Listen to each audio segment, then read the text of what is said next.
కూర అయితే మాడిపోయింది. ఈ రోజు ఒక ఫ్లాప్ రెసిపీ చూపిస్తారండి. అది ఎలా జరిగిందో కూడా చెప్తాను. మీరు అనుకుంటూ ఉంటారు కదా రెసిపీస్ అన్ని పర్ఫెక్ట్ టేస్టీ అని. అన్ని పర్ఫెక్ట్ కాదు, కొన్ని ఇంపర్ఫెక్ట్ రెసిపీస్ కూడా ఉంటాయి. ఉప్పు కారం అటు ఇటు అయితే ఏదైనా అడ్జస్ట్ చేయొచ్చు, కానీ ఇలా ఉల్లిపాయలు మాడిపోతే ఏం చేయగలుగుతాం చెప్పండి. అందులోనూ మల్టీ టాస్కింగ్ పనులు ఎక్కువ.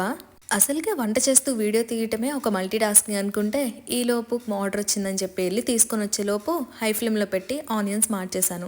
సిమ్లో పెట్టాననే అనుకున్నా, కానీ మర్చిపోయాను ఈ హడావుడిలో. యాక్చువల్లీ ఆనియన్స్ పడేయొచ్చు, కానీ మనసొప్పక అదే కంటిన్యూ చేస్తాను. బట్ ఈ రెసిపీ అయితే చాలా బాగుంటుంది. నెక్స్ట్ టైం అయితే మంచిగా చేసినప్పుడు మాత్రం ఖచ్చితంగా రెసిపీ షేర్ చేస్తాను. ఏదో అలా స్పైసెస్తో కొంచెం నిమ్మరసంతో అయితే అడ్జస్ట్ చేస్తాను, కానీ రెసిపీ పర్లేదు, ఓకే ఓకే.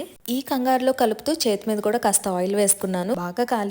ఇంక అందుకే 2 days వీడియో అయితే పోస్ట్ చేయలేకపోయాను. అలాగే ఫైనల్ గా ఈ యూట్యూబ్ గురించి ఒక డెసిషన్ అయితే తీసుకున్నాను. ఇట్స్ వెరీ ఎమోషనల్, కానీ ఒక లాంగ్ వీడియోలో అయితే మీతో షేర్ చేసుకుంటాను. See you on next vlog.